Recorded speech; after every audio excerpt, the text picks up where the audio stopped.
Streaming cyberspace into your place, presented by Skitter Creek Motorsports Group from Lucas Oil Raceway. It's the Virtual Grip Network's Round 5 coverage of the Bootleg Racing League Super Late Model Series Season 21. Well, merry National Historic Marker Day, everyone, as VGN salutes the volunteers and communities who come together to maintain the historic markers all across the nation that provide a glimpse into the past and preserve history for the future. A glimpse into this season's past reveals J.R. Shepard currently on a 3-race win streak. But in the same way that weather and time take their toll on all the many small monuments to history, the consistency of Aiden Young Gun Young has taken its toll on all his many competitors. For despite being winless, Young's ability to podium has him positioned at the point leader. There are more than 157,000 historic markers preserving history within driving distance of any American. There are far fewer drivers, Shepard, Mark Herzog, Jeffrey Harden, within striking distance of Young in the standings. As you travel America, you'll see historic markers near significant natural formation, state and natural trails, historic buildings and communities, and even cemeteries. Well, as you pull the lever on your lazy boy, you won't need any markers to find some simulated short track action, because VGN is bringing the action straight to you now. That's right. As we dream about the moonlight on the Wabash, we say hello and welcome on this Friday night, April 28th, 2023. Now, DJ Clark and Sean Ambrose are running late as they are both celebrity judges in the Speedway Indiana Chili Cook-Off, which has gone into double overtime. Hopefully, they'll be joining yours truly, Bill Soupson, high up in the VGN broadcast booth to bring you our Word's Eye view. As always, replay Ryan Seneker, turning the knobs and pushing the sliders. Now, with the month of May almost here, it seems like a good time for the BRL to make a stop at Speedway Indiana. But we are not at the Brickyard. No. We are at Lucas Oil Raceway. Now, as far as short tracks go, this one's a bit longer as it is 7/10 of a mile. And what's going to make tonight's broadcast interesting and a little bit unique is the preferred racing line is going to be the high side, which means as the tires wear, and they will wear, keeping those super late model hot rods off the outside wall is going to be an issue. We'll talk more about tires in a minute. What I'd like to remind you, though, is tonight's broadcast is made possible by Skitter Creek Motorsports Group, the home of the Bootleg Racing League, GT Racing League, Thunder Ridge Racing. How can you have any pudding if you haven't eaten your meat? Virtual Grip Network, and please, much more. Visit them at skittercreek.com. Now, as we're always picking up new viewers, let's take a second to talk about the race details. This is an 11-race series. We are on round number 5, just about the halfway mark. Now, I talked about the racetrack being a little longer than usual. A traditional race in the Bootleg Racing League Super Late Model Series is 200 laps. We're only going 180 because sometimes the yellow flags take a little longer to get done, and we want to get in under the time limit. 2 extra sets of tires, which means 3 altogether, and 1 fast repair. You'll want to save that as an ace up your sleeve. Don't want to use it too early. Now, the grid is going to be inverted based on the top 15 from the previous race. And we can tell you that the driver who finished 15th last time at Martinsville is indeed David Traylor. Well, he won't be trailing tonight, as he's going to get moved all the way up to the inside of the front row on the pole. It's going to be fun to see how long he can make that last. With that said, let's quickly take a look at the points. Now, with Bruce Pearson making his season debut at Martinsville, the number of drivers who have raced at least once this season grows to 29. 3 seconds and a third finds Aiden Young Gun Young at the top of the points ladder. J.R. Shepard continues to chip away at Young's point lead.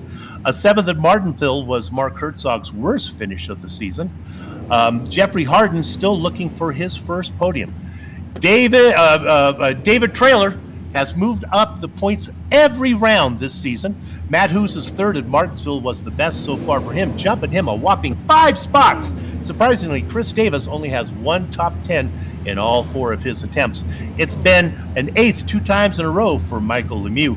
Joe Segala leads all drivers with 82 incident points. That's 15 more than the next highest total, which belongs to the opening round winner, James Tiernan, who sits in 10th in the points. And as we got through all of that, the practice is over, and what we can do right now is quickly take a look at how they are going to grid up. And we talked about it before.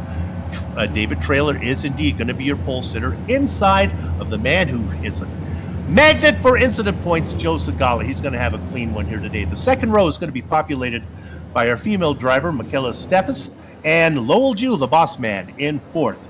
Ryan Salvatore and Trey Bloom are going to fill up row 3. Sitting in 7th position is John William. He's going to be inside of Michael Lemieux.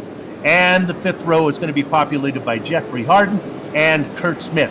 11th to 12th, Matt Hoos and Aiden Young Gun Young, our points leader. J.R. Shepard has 3 wins in a row and only 4 back of Young in the standings. Sits in the Baker Suds spot with Tom Hilbert outside of him. The next row, 15th and 16th, well, that's Bruce Pearson, and the sweet 16th spot goes to Steve Hilbert.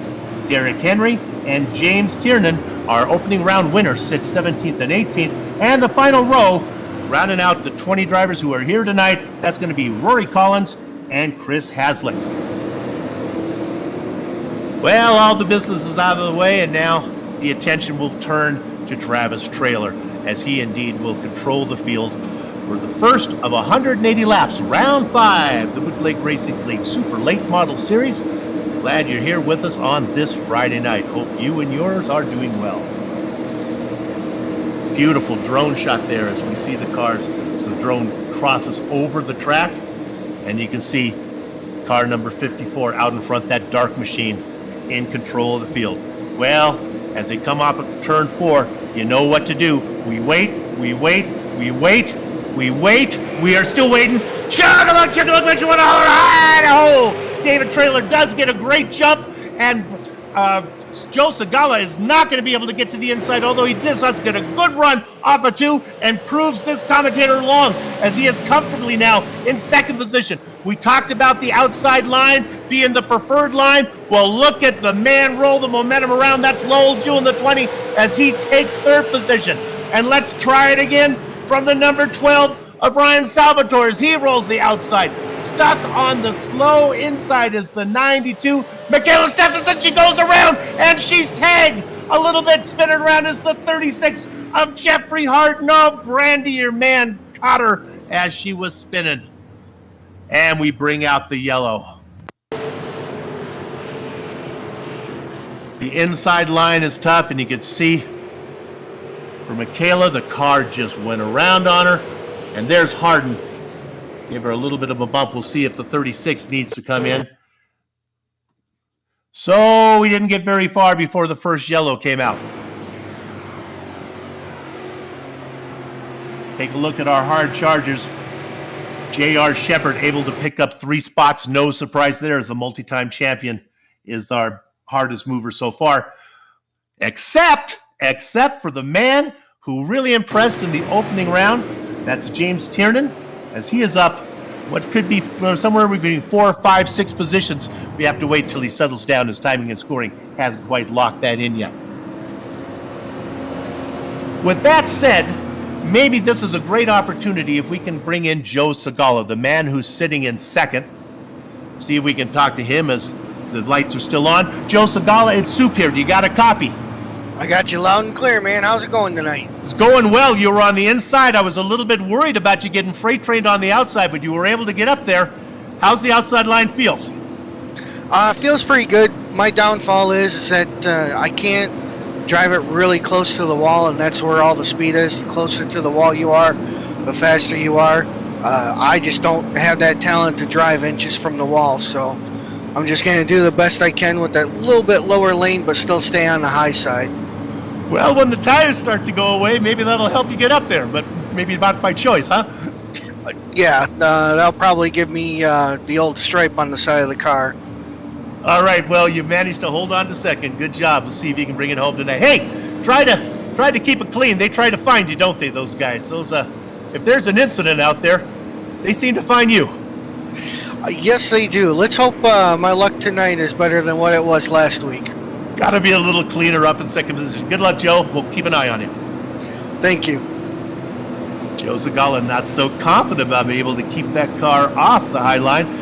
You heard him talk about the speed is getting the car up high. So drivers with that skill set are guys you'll want to watch, and immediately three names come to mind. Of course, multi-time champion J.R. Shepard, the points leader Aiden Young, and maybe the man who was very impressive in the opening round as he got that win. We're talking about James Tiernan.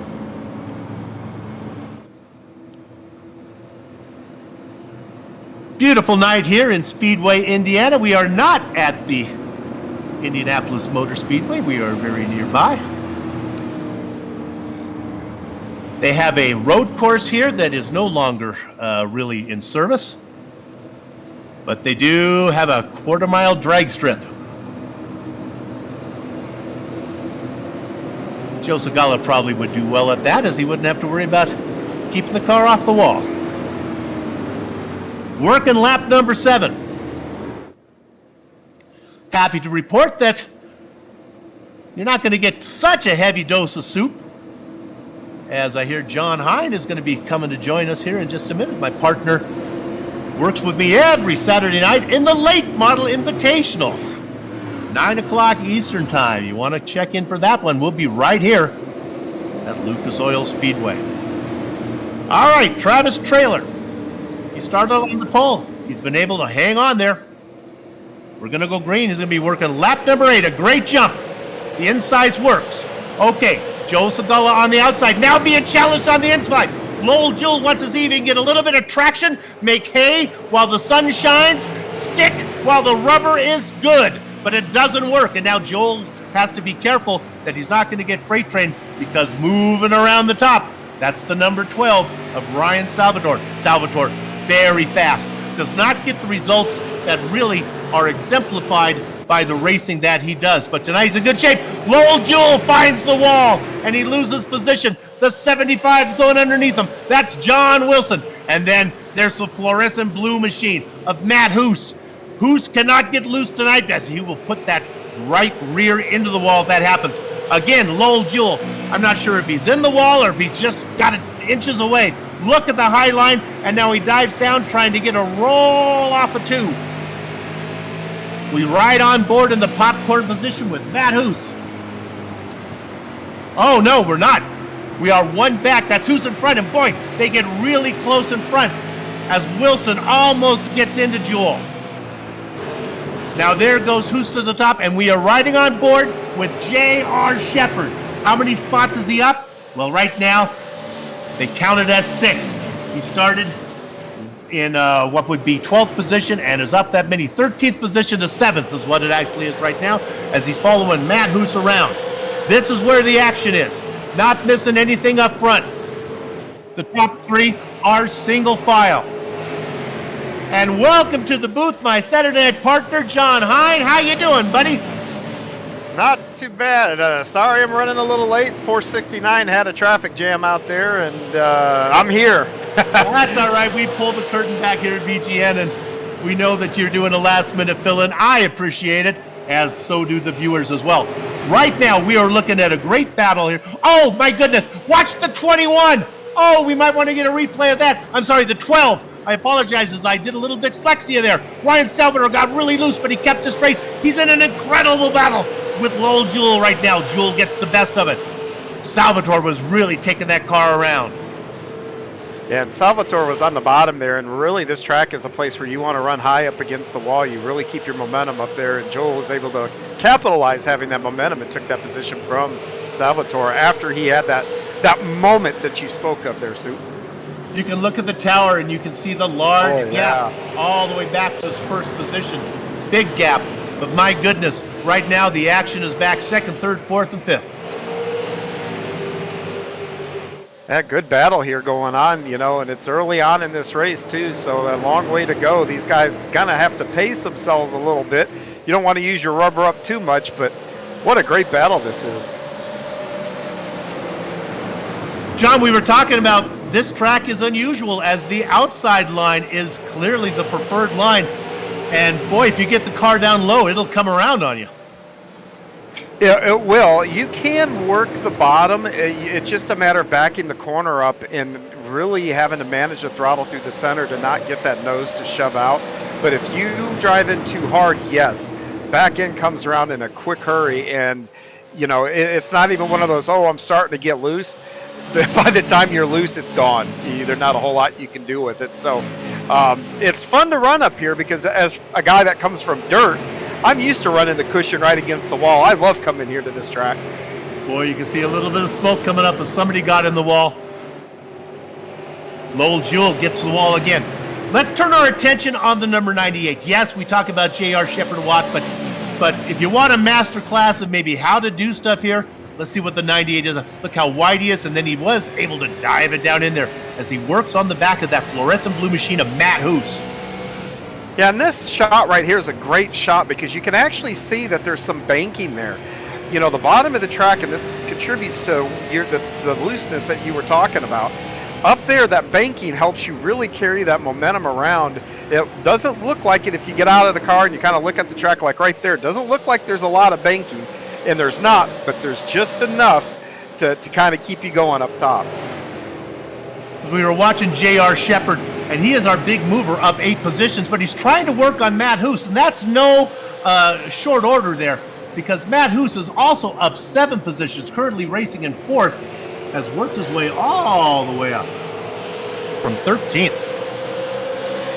I think that's what we like to refer as the Hoos is loose, and he's moving up through the field here and doing a nice job. And, this track, the one thing about it, you see everybody up high, so this is a track that's really actually kind of hard to pass on because that preferred line is up top.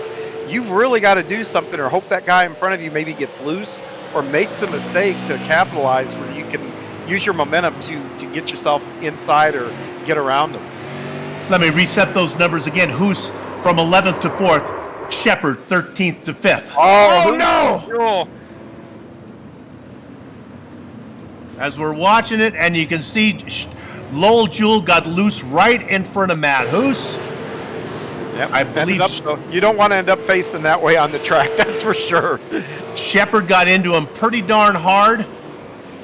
Also, the 40 of Michael Lemieux sideswiped him as they went by. I believe the 69 of Aiden Young, our points leader, got through cleanly.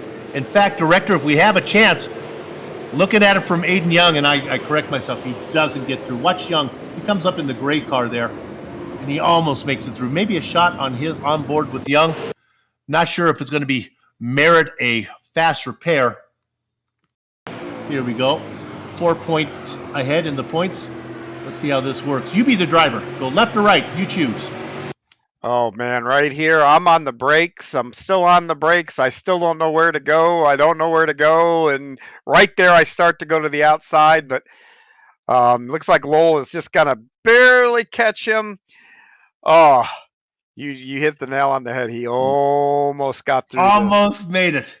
Then he got But it does look like he's through well enough not to have to take any kind of pit stop or anything there. Well, I'm going to correct you as I'm looking here and I see Aiden Young coming in.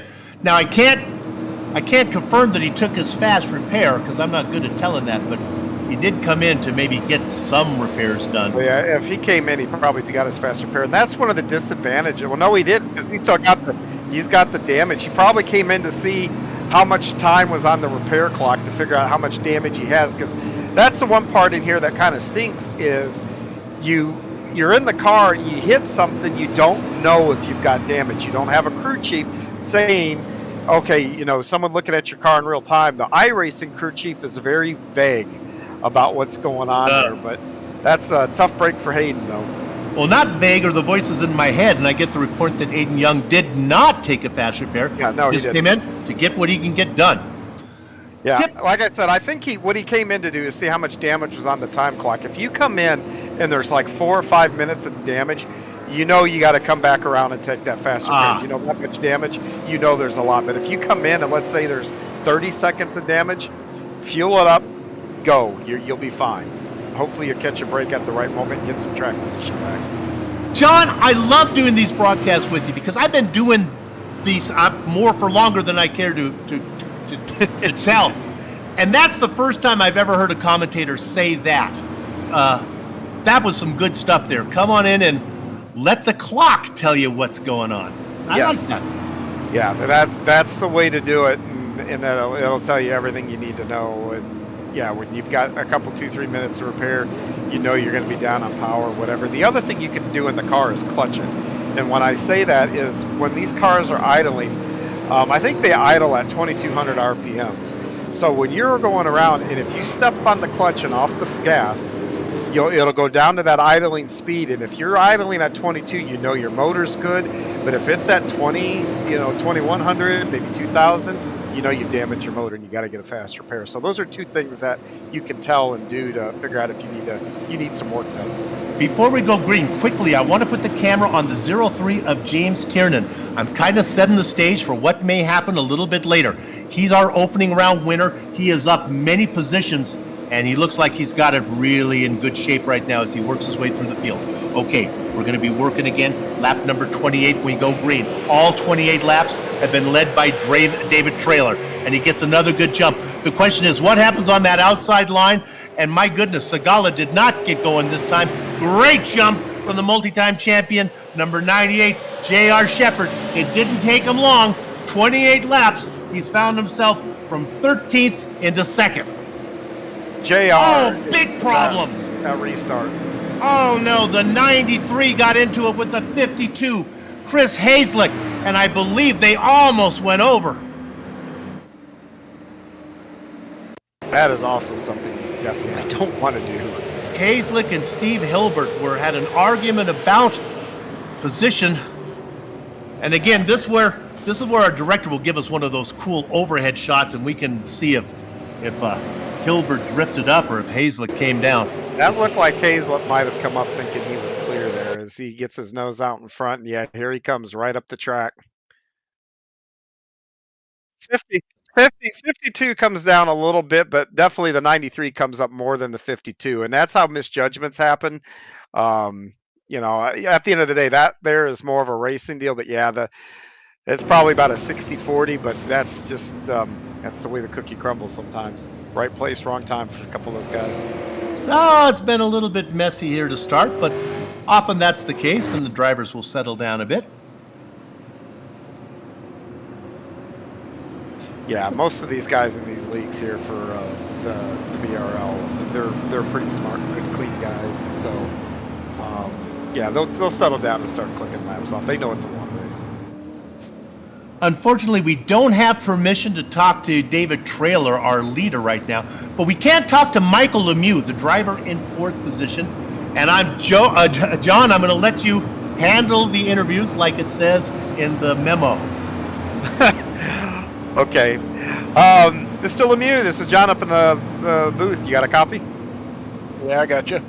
Well, it's been an eventful race so far. Give me your thoughts about how your race in itself is kind of shaken out here in the early running. Just trying to stay out of trouble here. It's really important to stay off the wall, but yet we got to be up near it, so it's pretty tense. Well, I tell you, being up against that wall, have you noticed any tire fall off yet, or is it the car still got good grip up there to run up there and be able to do what you did from the opening laps, let's say? I think it's still pretty much the same, and we only got 31 laps on. This car's starting to get a little tight, though. Michael, it's Soup here. You're a dirt tracker mostly, right? Are you feel a little more comfortable racing up on the wall at this place? Definitely not. I was a novice at dirt. I spent most of my last 20 years or so doing this asphalt stuff in sim racing. Got it, my bad. Well, good luck to you. You're up in 4th. You've picked up 4 spots. Keep it going. I appreciate it, guys. Thanks. Michael Lemieux in 4th place. John, I don't know why I thought he was a dirt tracker. Well, he sponsored he sponsors it. That's why. Yeah. What a good guy. Sponsoring something he's not all that comfortable with. All right. Working lap number 33. It's been all David Trailer. Remember, 180 laps tonight. Now, usually it's the odd even fairies are who you're looking for, and you want to get the odd ones. But right now, Trailer's got his work cut out for him, John, because He's on the inside, and while he is controlling it, Shepard's on the preferred line. He is, and that is opposite from what he's used to. You know, we're used to seeing the guys on the bottom have that preferred line, but this is a whole different ball game now. This one will be fun. 18 cars still on the lead lap. We've lost Lowell Jewell and Derrick Henry. Gather up the chicken steak, cover around the cows because the horses are out of the barn. We're going green again. Lap number 34 here at Lucas Oil. Look at Shepard with the momentum on the top. He cates even through 1 and 2, and he blows them away down the backstretch. Now the attention turns to Lemieux, the 40. He's on the outside of Segala. Things had gone so well for Segala early, but now he's stuck on the inside. Look at Lemieux get the momentum out of 2 again, and he doesn't. And Kurt Smith is going to try to get in there. Oh, Segala almost gets into the back of Lemieux, has to check up, and that allows Kurt Smith to get in. And he's going to bring along, we haven't seen much of this driver yet, Trey Bloom having a nice run. Started in 6th, able to hold positions right now. The battle's still up in front of Segala's not surrendering Casper. Oh, and Smith almost puts it in the wall. He scrubs that wall, but he keeps it under control and able to keep moving forward here. Up front, it is Shepard, Trailer, Lemieux, and Smith. The action is this battle for 5th. Joe Segala on the inside, the veteran Kurt Smith on the outside. Look at the momentum from the blue and white. Number 6, they touch. There's not enough room. The 21, a Matt Hoos takes evasive action and misses them both. And we are yellow one more time. That looked like almost a replay of what we just saw with Chris Hazlip and Hilbert there just a couple laps ago. You know, these cars are simulated, but they do have simulated mass and they take up simulated space. And you just can't put 2 cars where one wants to fit. And we think maybe Smith got off the wall. And here comes Trey Bloom, who thought maybe had enough room to squeeze by the outside. Boy, he was on at full throttle, hoping to get there before the window closed. He's got his fingers pinched. And see, that's tough right there.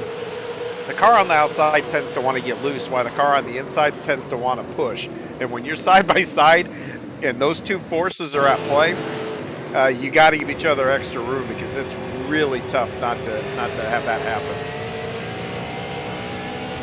We ride on board. It's got to get there. I can get there, and there just wasn't. If he was racing in a Miata, he might have got it through.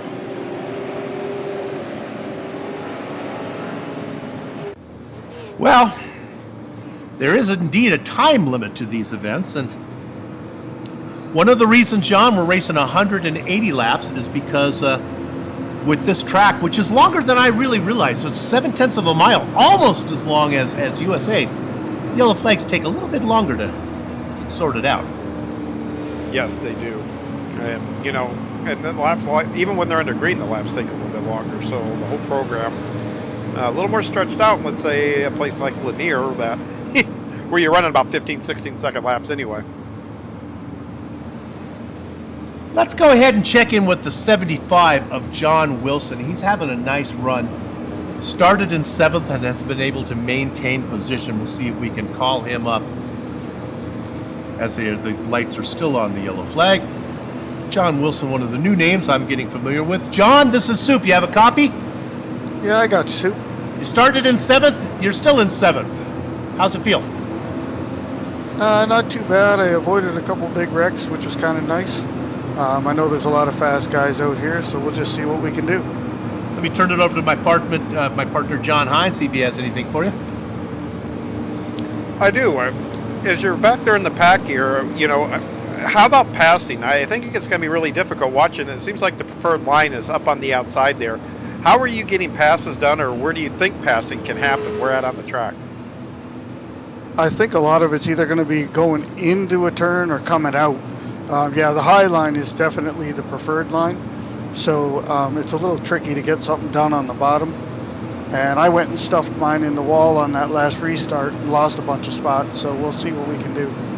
Well, John, you got a tall order because you got our points leader, Aiden Young, starting to the outside of you in row 4. So Good luck trying to make that inside line work. We'll keep an eye on it. Thank you, sir. John Wilson. Nice to talk to him. Get to know some of these drivers. They start to line up 2 by 2. We'll be going green this time around. Let's talk a little bit about Aiden Young. He's our point leader, started in 12th. Now, unlike J.R. Shepard that gets to the front really quick, John, we've seen this before. Young is in no hurry to get there. He's up 4 spots, but still a threat to win this thing. Yeah, and he takes care of his stuff, that's why. But we've also seen that bite him a couple of times and run out of laps trying to get to the front of the pack. So. Indeed. And we also saw him have a little issue there, had a little bit of contact before as he took the car down. Okay, J.R. Shepard gets the jump. David Traylor able to tuck into second. Let's see about how our interviewed drivers are doing there. John Wilson, we talked about him while he's on the inside, and it didn't work. Although the 69 of Young may have put it in the wall, but now Wilson on the inside, and the chug-a-lug as the train's running on the outside. Here comes the better half of Brandy, Jeffrey Harden, working his 36 to the outside. Yeah, that outside continues to dominate. It will through the whole race here. And these restarts, though, your tires cool off a little bit. If you got any prayer to really make that inside work, now is the time to do it off of a restart. Let the lead commentator correct himself. There is no way that Jeffrey Harden is the better half of that combo. My apologies to Brandy watching on. She is indeed a fine girl. That pun is going to get old after a while, but I still like it so far. Okay, we got 20 drivers who took the grid. 18 of them still on the lead lap. We've lost the boss man, Lowell Jewell. We've lost Derrick Henry.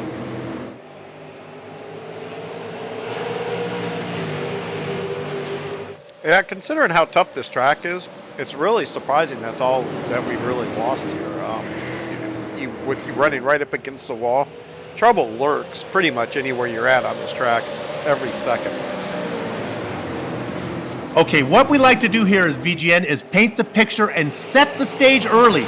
Give you those early chapters. With that in mind, once again, let's open the book to car number 03 and talk about James Tiernan. We mentioned him early that he was coming. He's our opening round winner. He took a race off. He's only raced in 3 out of the 4 races. That's why he's sitting in 10th in the points right now. But right now, he races on the track in 4th. Next on his hit list, Frenchman Mike Lemieux. He's actually almost taken the Aiden approach, being pretty methodical about the way he's moving up through the field. And that probably is going to pay dividends for him in the second half of this race, I would imagine. As you talk about that, I was able to scroll back a little bit and saw Aiden Young get a little bit of the wall again. Let's look at Young working on the inside of Bloom. This is a battle for 6th position. Young, that's not the preferred. Now, this would be the typical racing pass that we would see on 90% of the races here on the Bootleg Racing League schedule. Here, man, it's a little harder to make the inside work, but Young gets it done. Oh, man. And you can see the car really get loose. Yeah. That's going to give Aiden that position outright. He's going to be able to now focus on the next car up ahead of him. So Young moves up into 6th position.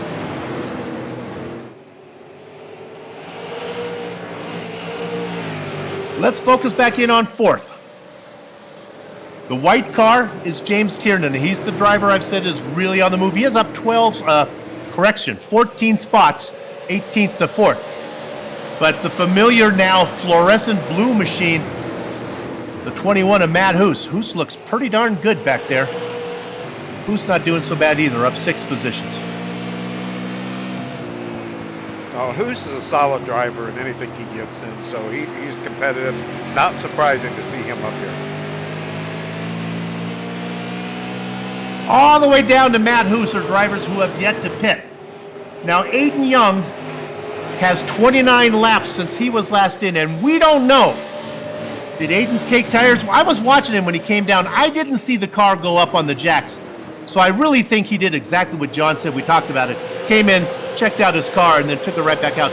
So even though it's only been 30 laps since his last stop, I think he's on the same age of rubber as everybody else.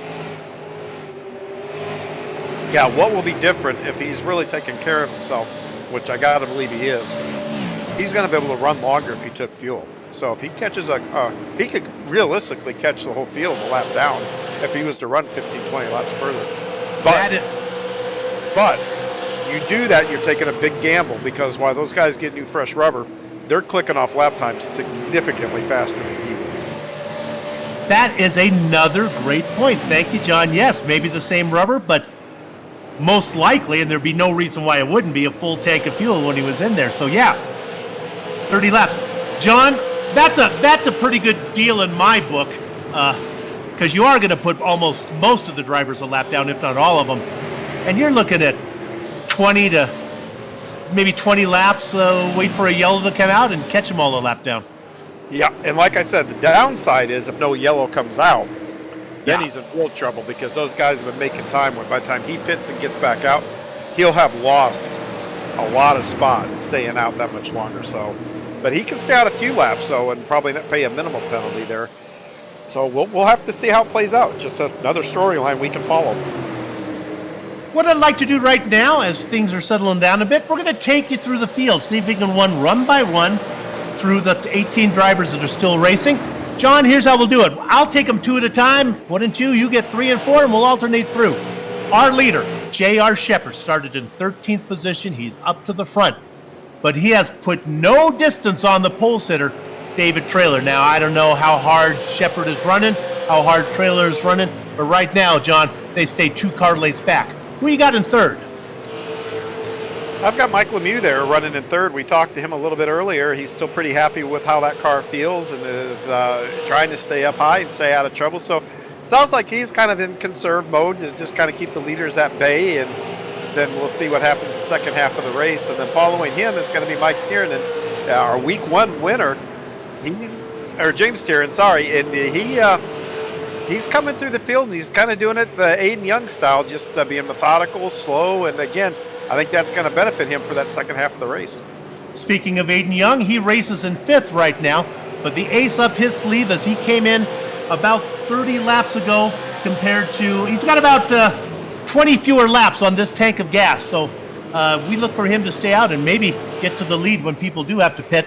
Right behind him, the familiar fluorescent number 21 of Matt Hoos, started 11th, up 5 spots, and he got quite a gap until he gets back to the next guy, John. Yeah, that's Jeff Harden here, and he's kind of lost a little bit of ground here to these guys in front of him. But he's staying solid here, well within the top 10. And, you know, the cautions and whatnot come down in the right area. He might be a guy to contend with here the second half of this race. And then followed by him is the number 12. He has also been pretty consistent running here in the same area. We've seen him get loose, but he's been able to save it and everything else. So it looks like he's just settled in now and probably waiting for his opportunity to take a pit stop and get some fresh rubber. Of course, the number 12, Ryan Salvatore. Then we drop back to the 75 of John Wilson. We talked to him during one of the yellow flags. He said he was mildly comfortable out there. Well, he races in 9th position. That's 2 spots back from where he grid. But he is really under attack from the number 32 of Trey Bloom. Bloom seems to have that outside line a little more comfortable as he tries to dive down. We'll watch that. But Bloom's got to be careful because he's got guys following him. He sure does. This is a great pack actually through all these guys. Behind him is going to be Bruce Pearson in the 22. And Bruce is one of those guys that's just steady and, you know, doesn't make a lot of mistakes. Looks like, you know, he is putting pressure on Bloom. We'll have to see if he continues to move up. Maybe he can climb inside that top 10 there. Then we following him. Oh, sorry. I was going to say, following him is going to be Joe Segala. We saw him have a little bit of trouble early, but he seems to recover and is on his way back up through the field.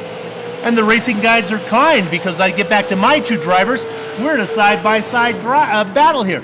That's Michaela Steffes and Kurt Smith. Smith, the white and blue number 6 on the top side. Steffes on the inside. They have been side-by-side for a long time as they battle for what would be 13th position. And then, John, who's watching those guys? Oh, Rory Collins is out watching along with Chris Hazel, the next 2 guys. But Rory has been clicking off back here. I think he's probably just trying to get comfortable. I know Rory is a dirt guy. I've raced with him quite a bit on dirt, so I know he's going to be one of the guys that are more comfortable running up there against the wall. And then Chris Haslick in the Sweet 16 position. He's still on the lead lap. Last car on the lead lap is, well, it's the Chief's brother, the more tidy of the two Hilbert brothers. Steve will admit that Mom likes him the best. That's Tom Hilbert. Started in 14th, racing in 17th right now. And we'll just round out the rest of the field. The only other car that's still out there is the older brother, the Chief, former police chief of Plain City, Iowa. We're talking about Steve Hilbert. And there you have it, all the way through the field. Dip the hat to the drivers. Whenever I try to do that, John, always brings out a yellow. We made it. Curse is lifted, huh? That was fun. Working lap number 70. There's that blue machine of Hoos. He's under pressure right now from Aiden Young here, and these are two guys that are relatively fast. We saw Aiden use a pass on the bottom, but I tell you, Soup, I don't know that Matt's going to be that easy to pass on the bottom. Yeah, James Tiernan in third, Aiden Young in fourth. Both of these guys easily could win this race, and that's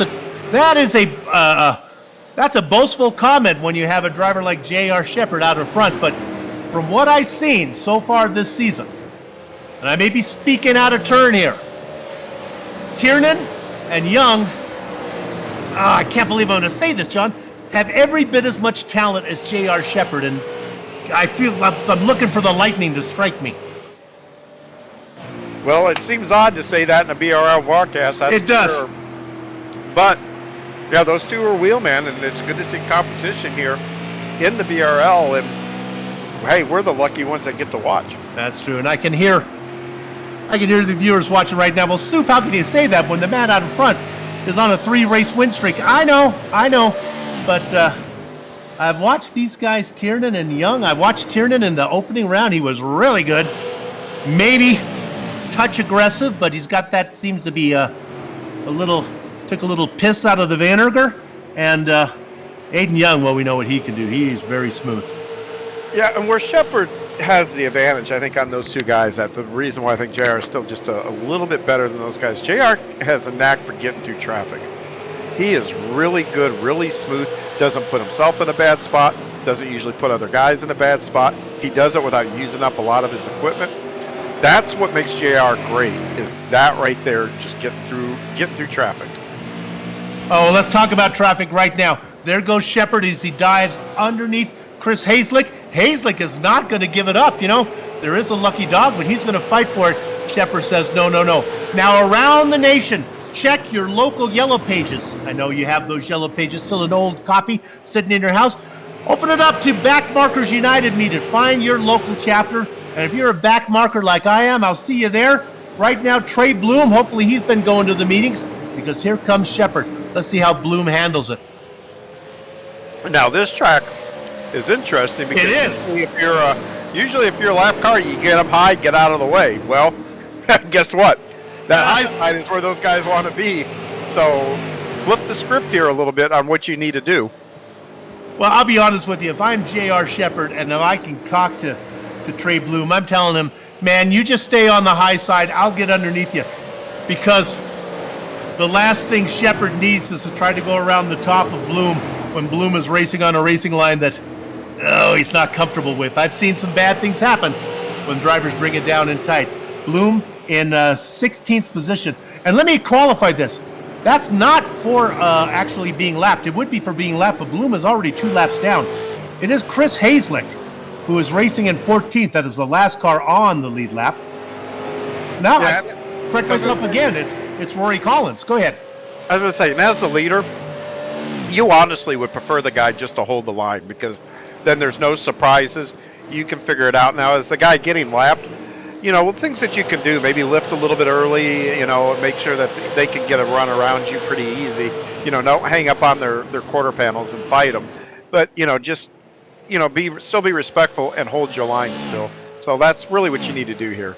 For what it's worth, now it might have been because lap traffic was coming, but John Wilson has brought it down into pit lane. He was working lap number 79 of his stint. It could be fuel, perhaps. John's thinking, I'm going slow on these tires. I'll just come in and risk it and get some fresh rubber. And he does go up on the jacks. That said, when it talking about rubber, of course, J.R. Shepard. J.R. stands for junk rubber, and Mr. Shepard will stay out there until he's racing on the rims. Well, this isn't a bad move by the 75 here, John Wilson. He can go back out now and make quicker laps, and maybe by virtue of doing that, he's going to probably, by the time JR comes in, he'll probably be able to unlap himself, and maybe he can catch a caution. So there is a good strategy to pitting as soon as you go a lap down.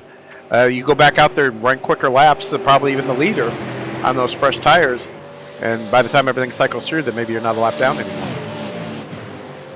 Looking at lap times, I see lap times from J.R. Shepard around 22 flat when it started. What's he running right now?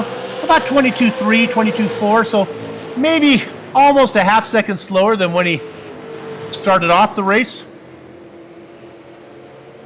Which really isn't that far of a fall off, to be honest with you. But again, that's the fall off of J.R. Shepard. Probably a better indicator would have been to check the fall off of a driver that races in the middle of the pack. Working lap number 85. Double 85, that's 170. Not quite to the halfway mark yet. Another pitter is Michael Lemieux. Interesting enough, maybe John Wilson picked up a penalty as he had to come down one more time. It almost have to be a penalty because we don't have loose lug nuts in iRacing. Yeah. So, I would bet maybe speeding on pit road, something like that. That's a strategy that's not going to work. 13 cars on the lead lap.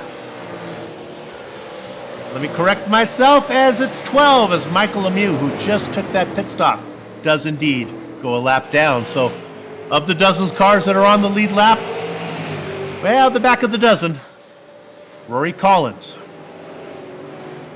All these drivers now, Collins, Michaelis Steffes, Kurt Smith, all hoping for, well, rivers in China, ribbons around old oak trees, something yellow, as they're about to go a lap down.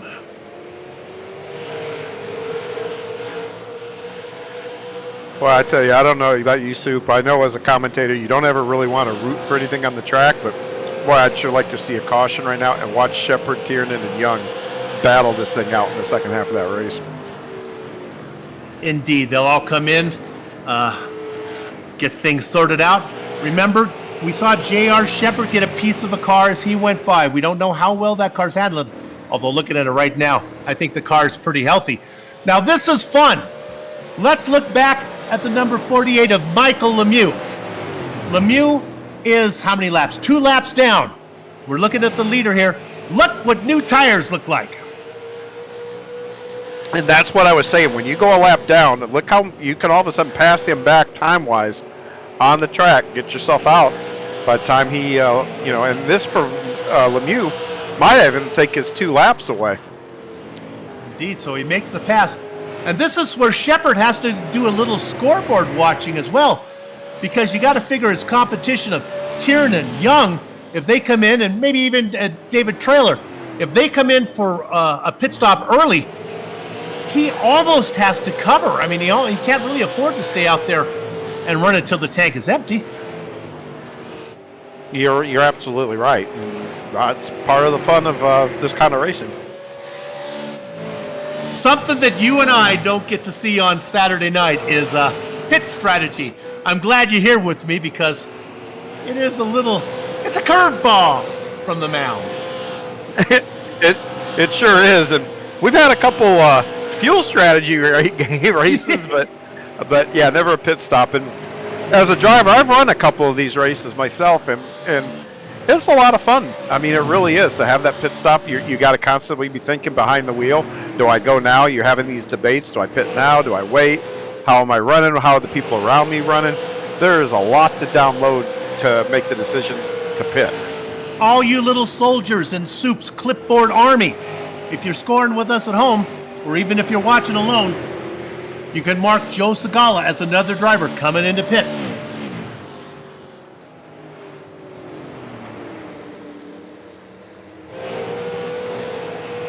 Looking for the drivers that have made that pit stop and are leading of all the cars who have stopped recently. It would be Michael Lemieux, as he is in 12th right now. 1 lap down. And here comes Shepard. Here they come. Tiernan is in. Shepard follows. Tiernan went in a lap earlier. Young stays out. Trailer stays out. Now, this is what we thought Young would do, because we thought he probably came in, took that extra fuel. Now, the question's going to be, how long does Aiden want to play that game? Because, you know, these guys are going to be making time up on him as soon as they come out. Yes, let's see if he comes around. Is he able to put Shepard a lap down? Let me zoom in on Shepard and see if Shepard's not rolling. Oh, yeah. Shepard's still in the pit. Now he starts to roll. Well, John, is going to be like maybe a lap and a half that Young was able to make up. But Shepard is going to be so much faster. Yeah, if the yellow comes out, that's great for Young. But if the yellow doesn't come out, man, he's going to lose a lot of time on the track. Yeah, and the one thing Aiden's got going for him is you got guys on different strategies right now. You got some guys out there with, you know, worn tires, guys out with new tires. Well, guess what? That means the closing rates when you're racing around somebody, if you're on new tires, man, that's where accidents can happen, to be honest with you. Clipboard warriors, get it out your clipboards, mark the 69, because we talked about it. Aiden Young must have been listening to the broadcast. He just brought it in. He couldn't risk it. Now, what'll be interesting here is he has a half full tank of fuel. Maybe the stop will be shorter. Harden also comes in.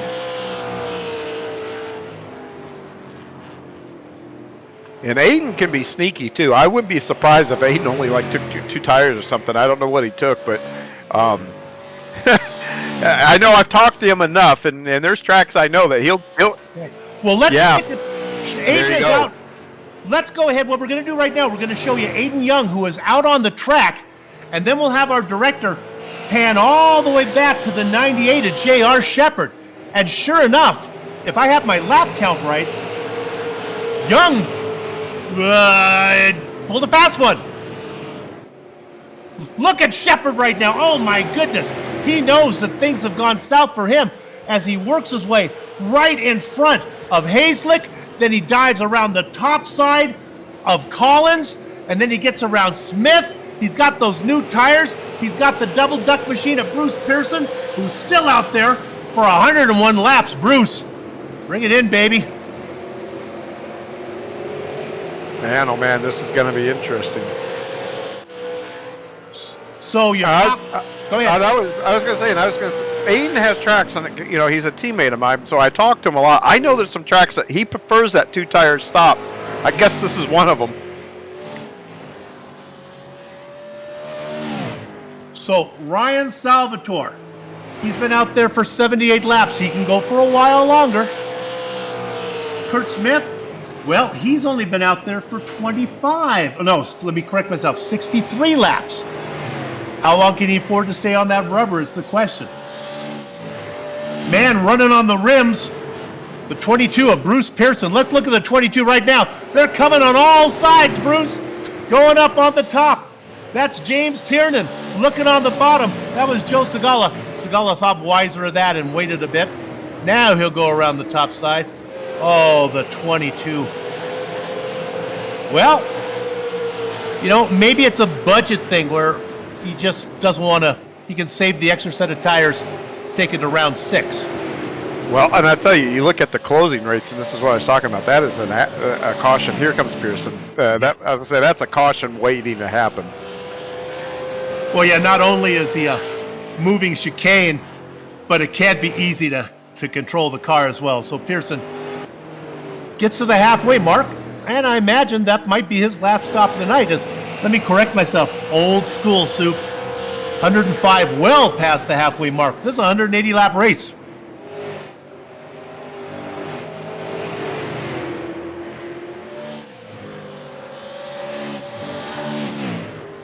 So, our virtual leader, if we go to the 69 right now, is working right there. That is working on Ryan Salvatore. That is our real leader. And then we think Aiden Young will be the leader as soon as these guys come in for their pit stop. Young gets back on the lead lap. You can see the tower. I'll tell you that Salvatore Smith, Collins, Steffes are all on the lead lap, and now throw in Aiden Young, who just got it back.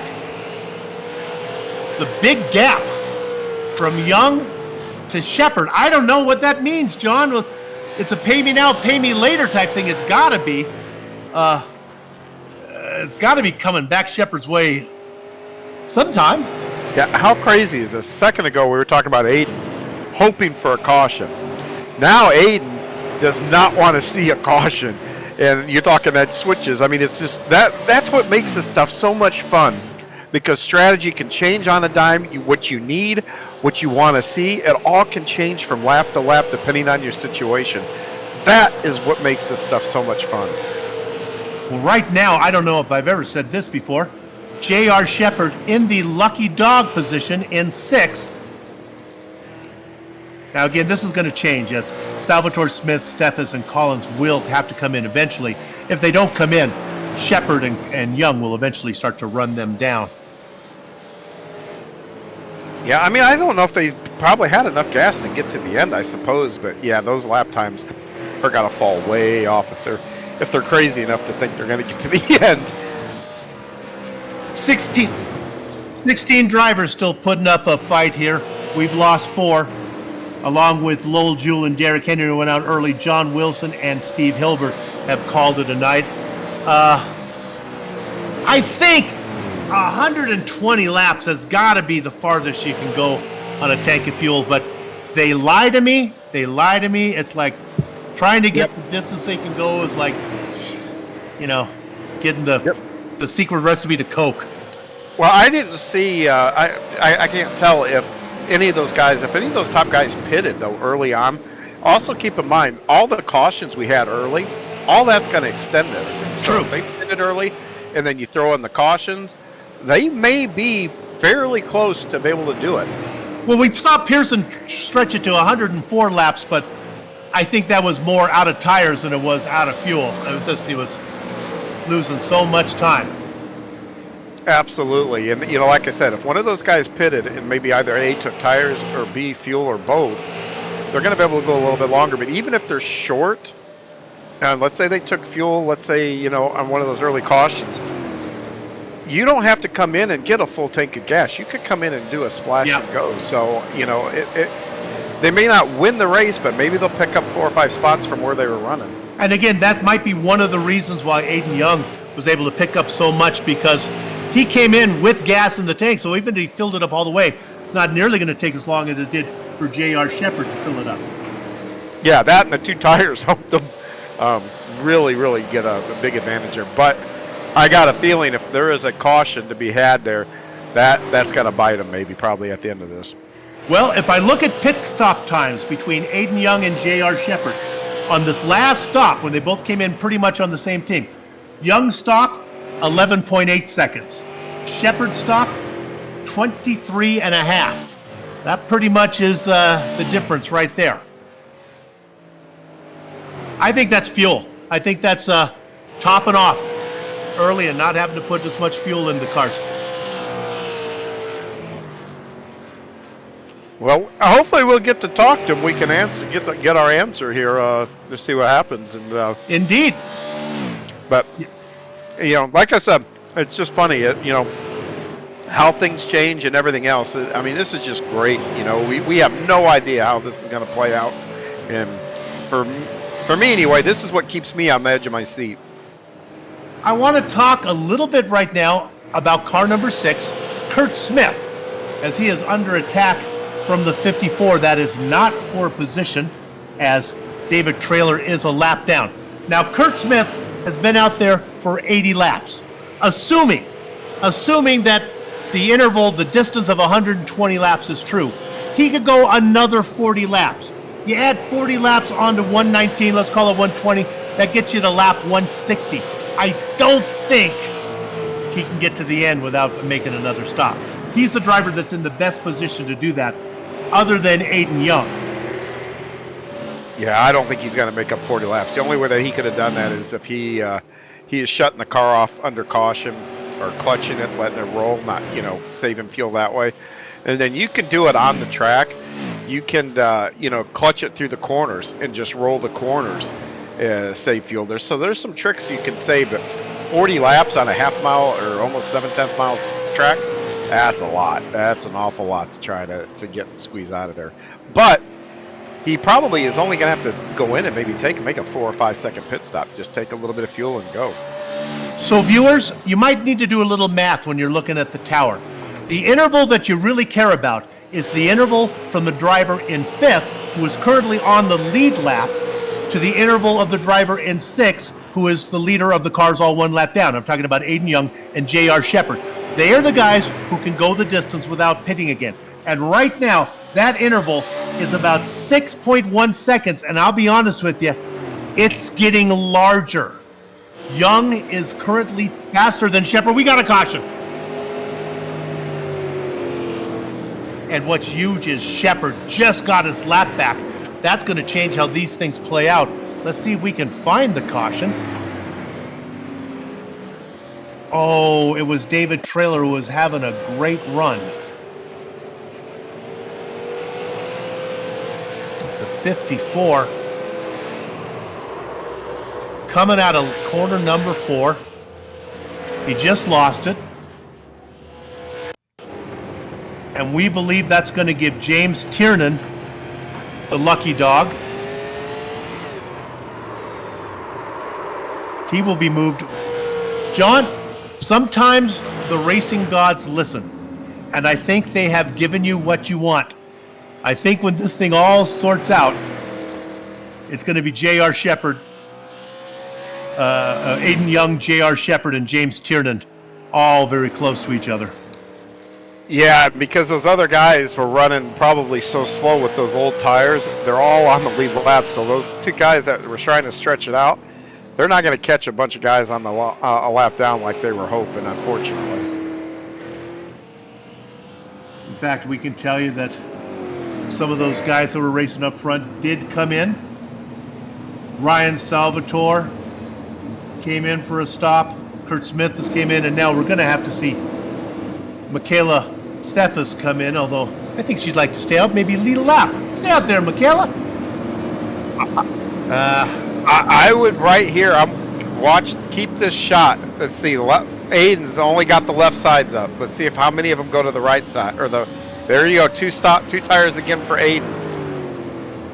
Looks like JR's taking 4. Oh, with so many laps to go. Oh, wow. Yeah.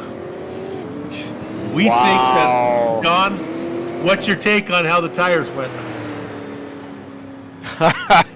Well, here's the thing, and I said this earlier. J.R. Shepard, this is what separates J.R. from, in my opinion, from pretty much everybody, is getting through traffic. He is going to have 4 brand new shoes on here, and he is going to be flying. If he does what he normally does, JR is probably going to win this thing, or be up there and give some guys a real big headache towards the end here. But if you're Aiden and Tiernan, you want to get out front as fast as you can and try to separate yourself. If I was Aiden and Tiernan got out in front of me, you want to line up and start trying to get as far away, and then, hopefully in the last, 10 laps, you settle between the 2 of you. That would almost have to be the strategy here. We're going to have a lot of people getting the wave around. A tip of the hat to Ryan Salvatore and Kurt Smith. I think they were able to pull a fast one. They'll be able to stay out on the lead as we go double file right now, so we're not going to be able to talk to the driver. If we could, I'd really like to talk to Aiden Young, see what he thinks if 2 tires are going to be enough. We think the majority of the drivers took 2, with the exception of J.R. Shepard.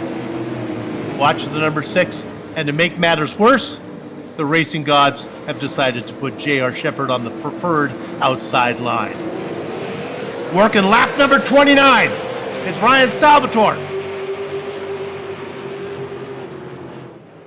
Salvatore has led 29, make that 30 laps so far.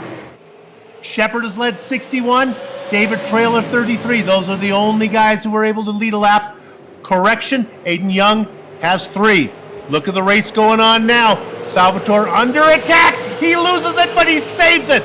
Oh, Aiden Young dodged a bullet. That's the second one, and you know what? When you get that lucky, sometimes all of a sudden you start Kurt thinking, Smith "Hey, is around." Yep, there he It's to the goes. inside. It's the inside line on old rubber, and the number 6 was the number 9, and then the 6, and then the 9. He's got it going straight, and my gosh, because he spun onto the Indiana alfalfa, it did not bring out the yellow. I just loses that. Yeah, just lost the back there, trying to stay off the guy on the outside there, and that back just got really light and came around. I said this earlier too. That's the tough thing about this track. When these cars break loose here, there's not, oh, I can catch it. I mean, usually by the time it happens, it's too late for you to do anything. With all the excitement, we weren't able to document J.R. Shepherd's drive through the field. The green flag flew. He was on the outside of row 3 in 6th position. Well, he's picked up 4 of those now. Racing in second. I hate to say I told you so, but but I told you so. Let's see what Aiden has. I would not count. Aiden knows how to get it done, and it'll be interesting to say, because I really can't tell you which strategy here is going to play out better. Okay, they give you 2 sets of tires. That's 8 tires. They don't specify if they're outside or inside tires. So in theory, even though Young has taken outsides and outsides again, right sides and right sides, he can come in. He still has 4 fresh tires if he wants it.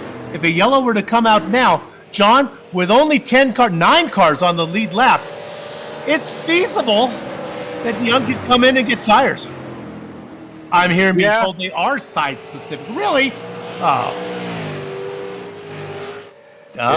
okay. So, I've learned something new. Yeah, I was going to say, I don't know that I don't think it works that way, but it would be really good for him if it does. But, I was just looking at the gap. I didn't see a big, I'm watching the time here, and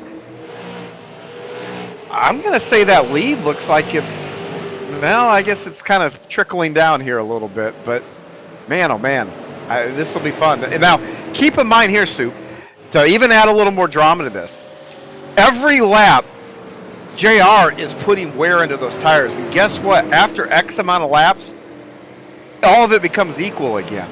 So it's not going to matter. The new tires are only good for maybe 15, 20 laps. After that, it's going to start to equal down. So if JR can't pass him in the next 15 or so laps, it's an even fight. So you're saying new tires are better than 30-lap-old tires, but 30-lap-old tires and 60-lap-old tires are a little more even, right? The older they get, the evener, the less difference. That's exactly what I'm saying. There's a little less time in the stopwatch, and then all of a sudden, car doesn't handle as good, so trying to make a pass also becomes a little more difficult. So he's got to get him now, and if he can't do it, man, these last few laps are going to get real interesting, because it's going to take a heck of a move to get that done then. Here at VGN, we try our best to tell the story and try to make sure we highlight all the drivers that are having great races. Sometimes some guys slip under the radar. Let's go to the 63 of Rory Collins. Here's a guy who started in 19th. I don't know if I've mentioned his name more than once or twice, when we did the drive-through, the run-through through the field. Right now, he's sitting in 3rd position. Yeah, it may be short-lived because James Tiernan has his number. Nevertheless, Rory, well done, baby. Yeah, I've run against Rory in wing sprint cars to the USAC trail. Rory is a good driver, and he's very versatile, and he's showing out here. So yeah, tip of the hat here to Rory, and a really, really nice run. Oh, contact. we say that. He gets put in the wall, or at least he was in the wall by Tiernan. Don't know how he's got there. Let's stay on this a bit because here comes Ryan Salvatore. Salvatore gets that spot. Yeah, Rory got a little loose there coming out of four that last lap, and oh man, I tell you, if it wasn't for the wall and Tiernan, he might have lost that and went all the way around. So, yeah, while it was not good to run into guys, but that one there kind of helped him. Rory, here's the good news. The drivers behind you are a lap down. That's not for position. 9 That's cars right. on the lead lap. Kurt Smith, the last one out there, racing in 9th. 22, about 15 seconds behind the leader. John, the interval. Last time I checked, between Young and Shepard, it was over a second. Nah, 8/10 now. Yeah, that's not enough, though. He's got to close in, and he's got to get around him before the tires kind of level off and it becomes more of a playing field. I've been watching that time, too, and then, 5-6 laps and only be able to take a couple of tenths. He's got to close it quicker than that. And you see him now, he's moving around. He's looking for a line to use where he can gain on Aiden. So right now, JR is throwing everything but the kitchen sink trying to get there. And right there, you can see even visually, he is starting to kind of close that gap a little bit. But I just don't know if it's going to be enough before those tires kind of equalize out. It's fun to watch it both visually on the track. You can see him close. And then if you peek over to the tower, you can see the numbers start to shrink. James Tiernan, on the other hand, has nothing for the 2 guys in front. He's worked hard, had to start in 18th, worked his way all the way up to 3rd, and, still in the championship hunt. Really, as he sits in 10th in the points, he could get on a winning streak. Oh, absolutely. I mean, we've seen winning streaks here in BRL a lot, so it's not something out of the question, especially when you got pace like what he has. No real battle on the top 9 that are on the lead lap other than what we're seeing up front.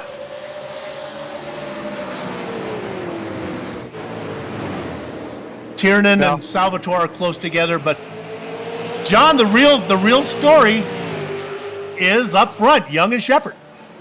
It is, especially now. I mean, the pay window's open. We're getting down, and he is inching closer. Like I said, I just don't know if he's not going to use those tires up a bit by the time he gets to them, and because you got to pass them once you catch them. And Aiden's in the preferred line. Aiden's been here, done that. He's not going to make a whole lot of mistakes. Man, oh man. I mean, this is good stuff, Soup. This is real. This is going to make me want to just start showing up on Friday and just, hey, I'm here to watch. Indeed. Let me paint the big picture for you. This is round number 5, so 4 in the book. Aiden Young has 3 seconds and a third yet to get a win. J.R. Shepard started this season, and he was making a championship run. It was announced, I'm going to go for the championship. He'll be here every round. Started off with a horrible 10th. Since then, it's been win, win, win. And right now, Shepard is 6.5 tenths of a second to make it 4 in a row. He is, and I'll tell you, Aiden is right now, the best thing Aiden could do is turn his relative off, take his eyes out of his mirror, and just drive. That's what Aiden needs to do right now, just drive. But if he's watching the time tick down, that means he's probably going to push. That's going to create him to overdrive a little. If he's watching that mirror, he can see that 98 getting closer. You don't want to start overdriving. But this is another good battle here between Tiernan and the number 12 here, Salvatore, and we've seen these guys battling a few laps here now. It'll be a while before Shepard gets to Young, and as Young makes a mistake, so we can afford to stay on this battle for 3rd. And it could be a battle for the championship as well when everything is said and done. When the dust settles after 11 rounds, you may want to remember this battle between Tiernan and Salvatore. Tiernan has that opening round win and would like to climb up through the points. Yeah, that's the big thing here, points. It's nice to win some of the battles, but winning the war is really what most of these guys want to do here. And unless Tiernan knows his schedule's not going to allow him for, then you just want to win the battles. But man, oh man, this is some good stuff, man. I'll tell you a driver that is not happy right now, and that is Chris Haslett. Because Chris, they are coming at you. Chris pulls to the inside. That's the car on the inside that basically almost parked it down there. Let Shepard go by, the leaders go by, and Shepard now has the gap to under 0.4 of a second. Yeah, he's there. Yep. Yeah, oh man, he is there. This is going to be interesting here. I still think Shepard's probably going to have a little better tire. I was kind of guessing if he couldn't get to him about laps 160, 165, that was going to be about where I think the cars will equalize out a little bit, but we're going to have to see. Well, we're working on lap 157 right now. That's about 24 to go, 23 to go. And Young is doing his best. And let me throw another curveball at you. Aiden, we've talked about his intelligence behind the wheel. He's a guy that uses his head just as much as his foot. If Aiden's been laying up a little bit to try to conserve his stuff a little bit, maybe he's got something for JR that he can just hold JR off at bay. I hate to say it because I just burned this cliche out, but my dad always told me passing the leader, like milking a rooster, the hard part starts once you catch it. And right now, J.R. Shepard looking to get some rooster milk. Aiden Young, the gap now. You might as well not even look at the tower. It's really a matter of car lengths. I hark back to Tony Stewart and here, kitty, kitty, kitty. That's a funny line. Yes. And JR, where he's better than Aiden, is in the center of the corners and even probably a little bit on the exit of them. So if JR catches them, he's going to have to set up to where maybe he can turn down under him in the corner, almost like a diamond. Or if he can... Wait! John, hold it! What's that I hear? We need the funk, gotta have the funk. Let the disco ball fall. Put on your bell-bottom pants, put on your high-heel shoes, because it's boogie time, 20 to go. Forgot this is a Friday. Oh, the production quality here. Oh, here's the pass. He must have been listening to the disco. Yeah, and that's why I said he's going to have to turn down under him and roll through that center to get up and get Aiden a little bit discombobulated, we're out of his line. And JR just gave it a shot, and JR got awful loose, which means those tires, that good's wearing off. Here he goes again, turning down under him. Bruce Pearson found a place to hide. Remember, folks, the preferred line is the top line. You heard John talk about it. If this was 9 out of 10 racetracks, when you see J.R. Shepard duck to the inside, you'd say, oh, Katie bar the door, good night, nurse, it's all said and done. That's not the case now. Look at him take it in deeper than Confucius in a submarine, but he can't make it stick. Oh, the 98. Ooh, what a drive. Yeah, what JR needs to do is be able to slide up in that center when he drives it in like that, but he can't because that 69 of Aiden Young is right there, but now he's got a good run coming out of the corner. Watch this one here, but they're coming up on lap traffic too.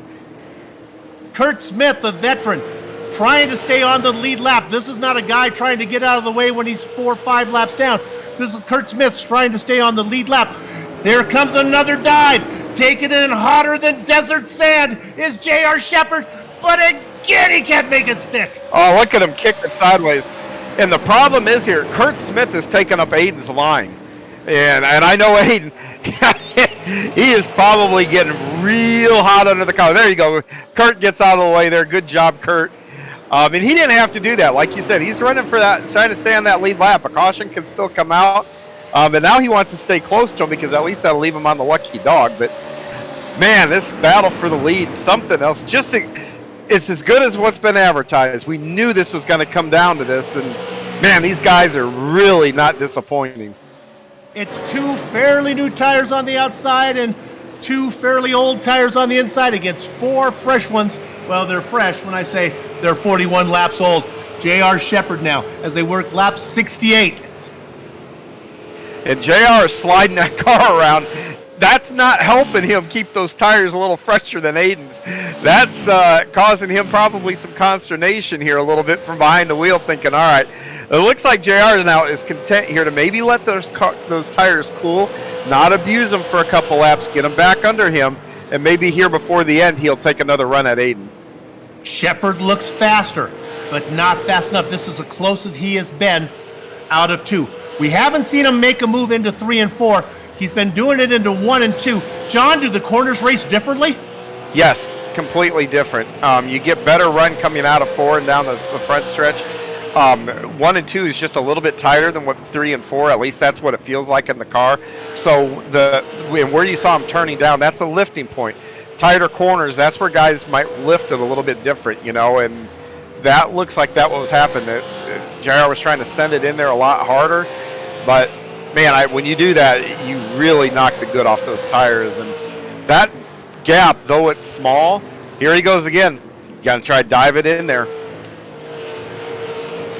I just don't know how many more times he's going to be able to do this and not completely knock the good off. Yeah, he can't afford to try it and then not have it work. And I think he realized that as he really tried it last time, and he gave it all he has. So now he's trying to get it back. Time is on the side of Aiden Young, out there racing like a $3 bill, impossible to pass. J.R. Shepard trying to find a way around. Young covering the outside like a forest ranger. He says not let anything happen right now. He has synthetic lawn. He's got the outside covered. Shepard's got to get it down inside and try to make it work. He takes it in. You won't see him bump him. He's got to keep pressuring him because you can force a guy to make a mistake. You know, let's say Aiden's looking up in that mirror right on corner entry. He misses his marks.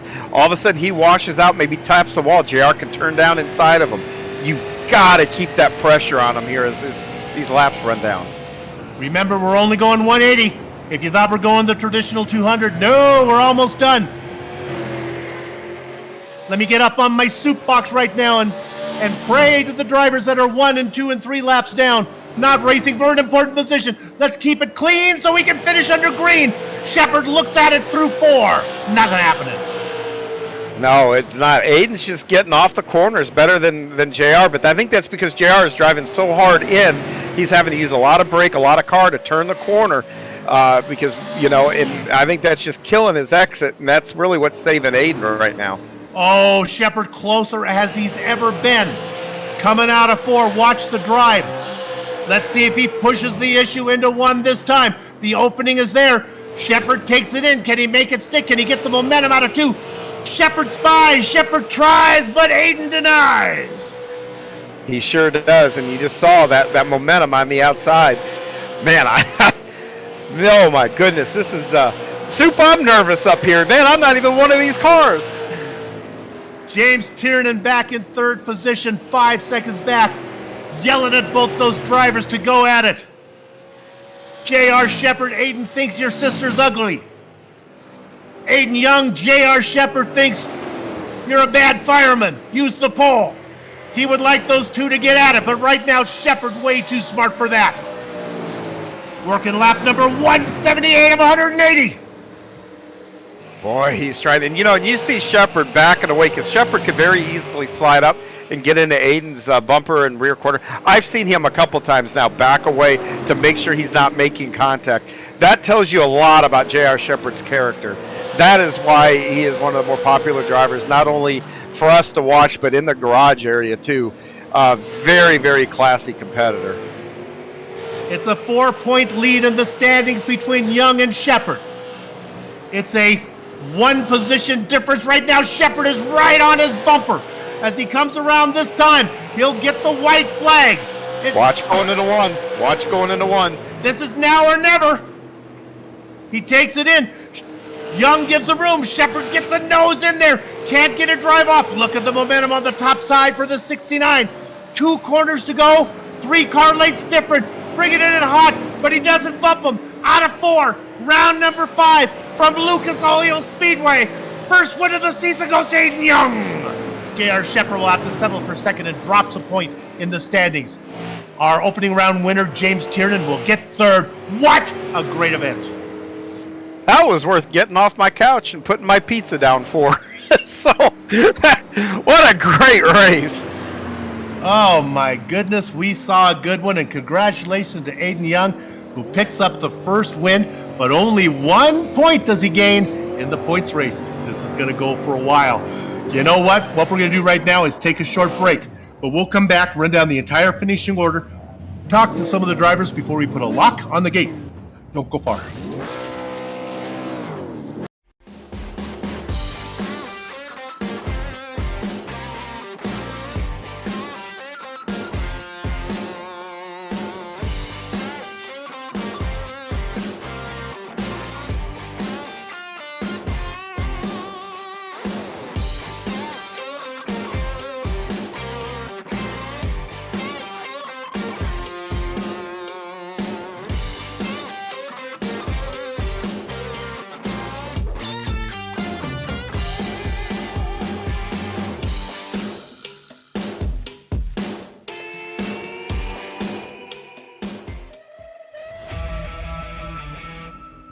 Welcomes you to the Chuckles. I'm in danger. 250 can possibly go to the outside. He does go to the outside of Ricky Harden. Tries a slide draft him. Harden goes up the track. Now back down to the bottom. Gets a huge push from Tommy Ryan at the start finish. It's going to be Thomas George.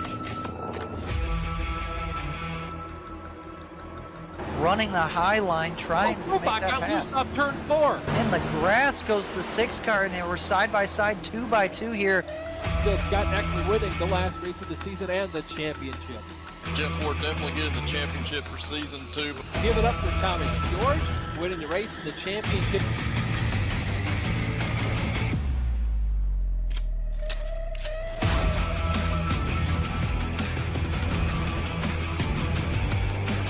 George overshoots the corner. Scott puts that car just where he needs to on the middle. It's going to be a drag race through the kink.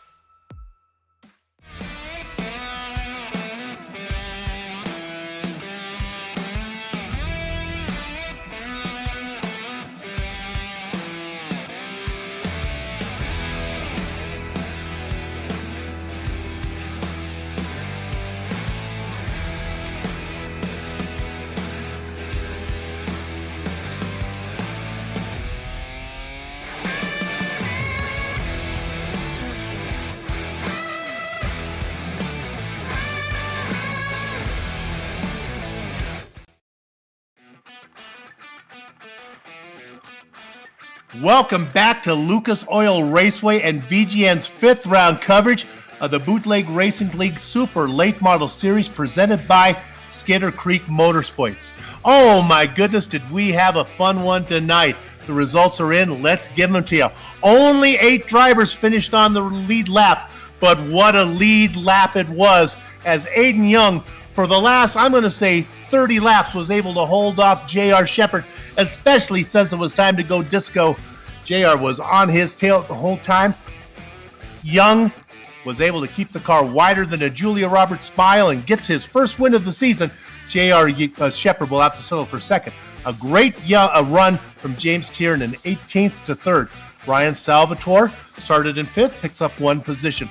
Rory Collins, my goodness, a very quiet 5th from him. He was racing up front, lost the spot, but still able to finish in the top 5.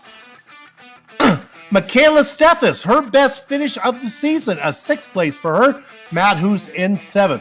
Jeffrey Harden, with Brandy watching on, will settle for 8th. Not so bad. David Traylor started on the pole, still finishes inside the top 10. And running at you top 10, Michael Lemieux. John? Bringing it home 11th is going to be the number 22 of Bruce Pearson, followed by Joe Segala. Then Trey Blom rounds and comes home 13th. 14th is going to be Kurt Smith. 15th, Chris Hazlett. And 16th, we got Tom Hilbert. And following him is going to be John Wilson. Steve Hilbert is going to be 18th. Lowell Jewell 19th. And 20th will be Derek Henry. There you go. With that, we have the opportunity to talk to our race winner, first-time race winner this season, and that is Aiden Young. First of all, Aiden, we missed you last Saturday. We heard you were working a house fire. Everything come out okay? Yes, sir. That's good. That's good. Let's talk about the race here tonight. I want to talk about we'll talk about the end in a minute. Let's talk about pit strategy. You came in early. When did you get tires? Did you ever take left side tires? I'm not going to tell my secrets. Oh, you are so, that's great. All right, well then let's jump you to I know them. Let's jump you to the end. About 30 laps to go. Shepard is back there about 20 laps to go. He's right on your tail. He had 4 tires. I know he had better tires than you did, but they all kind of aged a little bit. Were you worried? A little bit worried, but then again, I just had to look forward and forget the mirror was there. Did you really? So did you notice, were you aware does the spotter tell you when he got to your inside a few times? Nope, but he never said a word. Oh, that's you are a cool customer. All right, we're going to get you out of here on this one. Now, we know you're a fireman. I've been giving you a hard time. But tell me that the guys at the firehouse let you drive the fire truck from your eye. You've got to be like able to hit the apex on that machine, right? Did they let you drive the thing? Yes. Oh, God. Man, I'm telling you, if there's a fire and Aiden's on the way, he knows how to hit the apex, man. Good job. We'll see you down the road, buddy. Thank you. That surprises me. I'm sure I was going to get a no on that. How about that? He's a iRacing expert, and he gets to drive the fire. You know he's hitting. You know he's really getting a good corner exit with that big red machine. John, who you got? Well, I've got our second place finisher, J.R. Shepard. And J.R., man, you threw everything but the kitchen sink at her. How about that finish there, or from your point of view? What more did you need to get that pass done? I needed the race to stay green after we made green flag pit stops, because 4 tires was the right way to go. Even though he had a big lead, I was cutting into it slowly, saving my stuff, and it was going to work. But once he took the 2 tires and then that caution came out, he had the track position, so not a lot you can do about it. Well, I kept waiting, and I had said on the broadcast that at some point your 4 tires are going to equalize to what his 2 is. But, you seem to be quicker. Do these cars not kind of equalize once you knock the good off those tires? Is there not a equalize point, or is it where 40-lap tires are still better, way better than like 50-lap tires? No, there's an equalizing point if you both have 4 tires at some point. Even if a guy took 4 tires 40 laps before you, you're going to equalize. But when somebody's got 100-lap old tires on the left sides, that's going to slow you down each and every lap. So I knew if it stayed green that I was going to be fine. Just frustrating that short run. The 2 tires is going to work on a short run for sure, and being faster with the setup that we had just doesn't allow you to move around. Setup's extremely tight on entry and doesn't give you many options and kills you through the center. So the 2 tires is the right call with the caution coming out for sure. Well, JR, that was a heck of an effort, and probably one of the better races I've seen in quite a while. And man, oh man. Well, I think we head to the Nashville Fairgrounds next week. What do you got for them there? I guess 2 tires. All right, there you go. Well, JR, man, I appreciate your time, and I'll step back here and give you the floor. Yeah, we'll catch you guys next week. Appreciate it.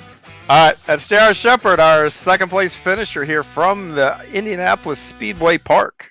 And just to clarify for those of you who are new to the sport of motor racing, auto racing, when we're talking 2 tires and 4 tires, the drivers always have 4 tires, where it's just a matter of what some are new and some are old, but there's no motorcycles out there racing. With that said, are we able to talk to James Tiernan? Let's go ahead and talk to our opening round winner. He came in 3rd today. James, congratulations. Man, you missed a race. If it wasn't for the race that you missed, you'd be in the championship hunt, baby. Yeah, unfortunately, one of my friends had birthday plans and figured I wouldn't miss that, to spend the night racing. No offense to the league or anything, but, friends kind of come first. Well, there's still a lot of races for a lot of fires for Aiden Young to fight, and J.R. Shepard, he's an old guy, so you never know, his arthritis could kick in, and you might have to miss a race, and that opens things up for you. Tell us about this track. It's fun to watch the high side be the preferred line. Yeah, absolutely. And, I made a fatal mistake. I practiced at the wrong time. I was practicing more noon and stuff like that, so the car actually felt more loose with it being hotter. And I really actually kind of like that. These cars right here were tight, and anytime you see me in a tight car, I'm going to be a mess, dude. I cannot save the right front when the car's pushy, and I think we saw a bit of that. My pace wasn't too far off from everybody up front, but I just was never going to get up to them, if they got a gap, so... it is what it is. I just got to get better at it, keep working on it. Again, still relatively new to these cars, and at some point, I'm going to get it. Hopefully. Well, yeah, you got to win already. There's not a lot of bleeding hearts for you. With that said, even though you didn't get to the front, at the very end, we'll get you out of here on this. You had a nice little battle there for third with Ryan Salvatore. You guys were going at it pretty good. Yeah, no, I think after that contact I had with Rory, unfortunately, I had some right front tire damage. I think hit right there. The car was already tight.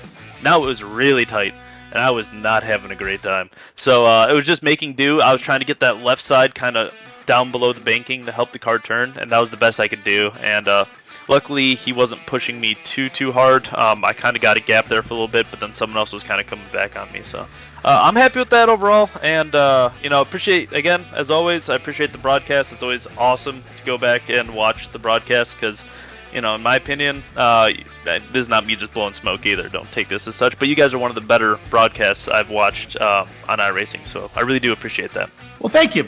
Did a little business done for the broadcast. We have a list of drivers that we can talk to during yellow flags. You're not on the list. Would it be a problem if we, during a yellow, can we come and talk to you? You can talk to me anytime.